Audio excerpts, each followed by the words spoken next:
Today we're visiting with Hugh Stout to learn about iris breeding at Stout Gardens, a dancing tree in Oklahoma City. Well, Hugh, we've had you on the show before visiting your lovely ornamental gardens, but today I get to learn all about iris breeding, and you have an amazing collection here. Well, thank you, Kim. I'm so glad to have you all here. Yeah, we have over 1,000 varieties of iris, several different classes. Mainly we go from the standard dwarf beardeds, which are these little guys, up to intermediate size, and then on up to the tall beardeds, which most people are Those are the are most accustomed common to. that we're used to. How'd you start breeding iris? It was just a hobby that Okay. just went amok. It was just increased. Loved it, learned how to hybridize, and just grew from there to the point of going commercial a few years ago. Excellent. And we're going to get to see how you go about hybridizing today, but first let's look at some of the flowers. All the different parts of the iris, you have some names for them, and as we look at how you select flowers, the words that you use to describe those will help us understand a little bit better. Okay, Kim. Yeah. Well, this is a good example of a newer variety. This actually came out of Australia. We call this part that falls down the falls. Okay. The standards that stand up are the standards. Okay. Basically, everything on an iris comes in three. So you have 3 falls, 3 standards. When you get into the breeding part, you'll get into 3 style arms, and then you'll have your pollen on your anther, right there. Okay. And this right here is your stigmatic lip, where you put the pollen, which we can get into in a little bit. And we didn't talk about the beard, which is where we get the beard, name bearded yeah, iris. definitely very important. Okay, and that's in the center of the falls, typically. Yes, yes. Okay. Now, as you're going through the breeding process and hybridizing your irises, what are some of the characteristics you're looking for in a nice new introduction? Well, it's very important. You know, we get a lot of stuff from other parts of the country, and to get them here in Oklahoma, where conditions are a lot tougher, we're definitely breeding for obviously beautiful flowers, but we need them on plants that will perform well all over the country. Okay. A lot of the stuff that comes in here does not like it. Okay. So definitely the flower is the first thing people see, and that's what you sell in your catalogs, but we need to really concentrate on beyond that to the stalks, the bud count, the bloom sequence, and so forth. So what's a good, healthy stalk look This is like? a good example of a nice stalk. It's we need at least 2 branches. We have a branch here. This branch has another bud on it. We have a second branch. We have what we call a spur, Okay. kind of just a short branch. With and a then single flower. the terminal, which usually will have 2 to 3 more buds. Okay. We need at least 7 buds to even consider introducing it. And then, of course, this would actually be a fault for a garden that you have 3 open at once, Okay. because it'll be done sooner. We want it to spread out. A longer little bloom more. time. Yes. Another thing, sort of the thickness of the stems. We want them to stand up. Yes, upright. Yeah, as you know, we've had a good rain this morning, so anything that's still standing is a good thing. You can see where it kind of collapsed in the rain, and maybe me picking on it a little bit, but yeah, the stalk, very important. That's what holds everything up, and without a good stalk, you know, I showed you an example of a seedling that was very pretty, but it just fell over. So it's garbage. Not going to do as well. Yeah. Foliage, you know, one of the problems we have with iris are disease problems. So I assume that's something else you want to look at.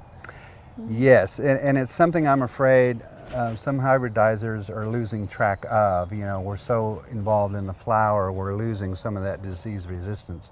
And in this wet spring we've had and humid, you'll get leaf spot. Okay. And some of that you can see here.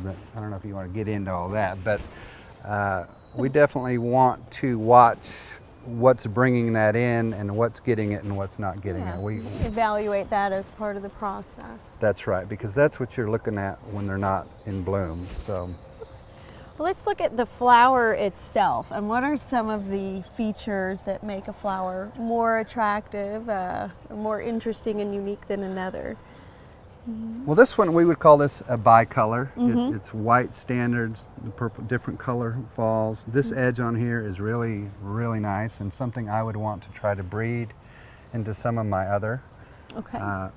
The because falls, of the color because variation? of the edge. Okay. Yeah, we want to get this edge on more stuff.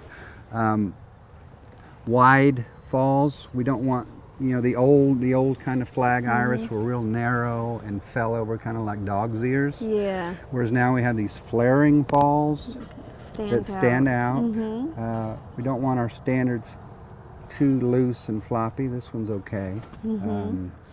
What about the beard? The beard. Coloration in here? We can definitely concentrate on beard color. You can see where this was really orange inside and then fades out here. We might want to breed it with more of an orange and bring that out. You could also get into putting horns on it and making it space age, which is a whole nother story. But this is a good basis to start with. I mean, you can change the color on it.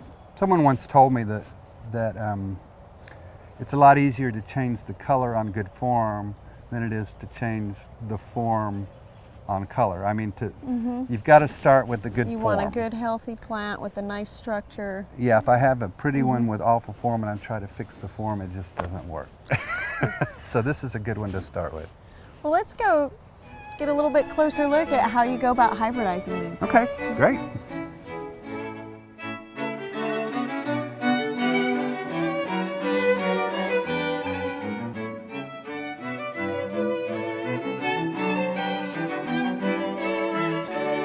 Hugh, this is an iris that you've been working with that has some real promising characteristics, but you wanted to continue development. Yes, this was just introduced in 2011. What's interesting about this are this edging on this standard. You won't see that on any others. Now, the problem is it's just kind of an ugly color. And the falls are okay, but they're nothing to write home about. So what I would like to do is bring some bright color into this. So I have what's called bottle rocket. We have an edge going on here on the falls. Maybe bring this gold up in here. We might lose that edging, but we'll get some pizzazz on here. Okay. So what I want to do is get the pollen out of here. Okay. And I'll just rip this apart, and you can see kind of the whole sexual part of this. Close your eyes if you're under 18, but this is your anther, and that has all the pollen on it. Okay. Now we're going to put it down on this one, and I'll pull these falls off and get to the stigmatic lip. This is where the pollen goes.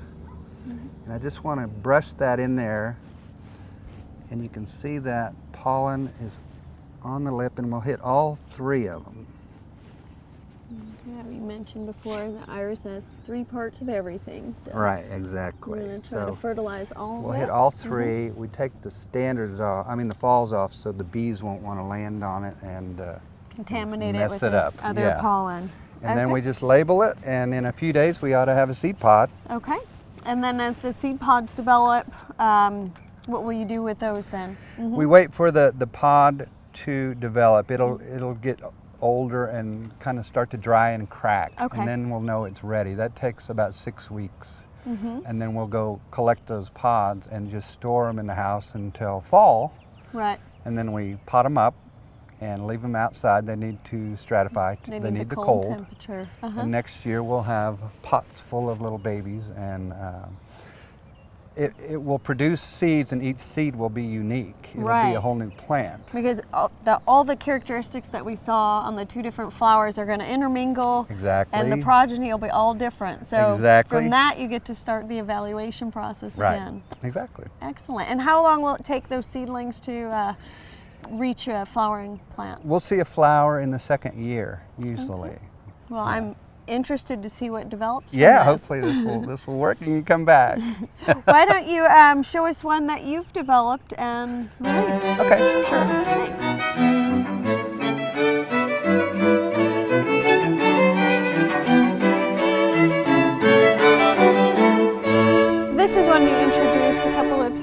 ago? Yeah. Okay. This is one, actually my wife named it. It was called Backdraft.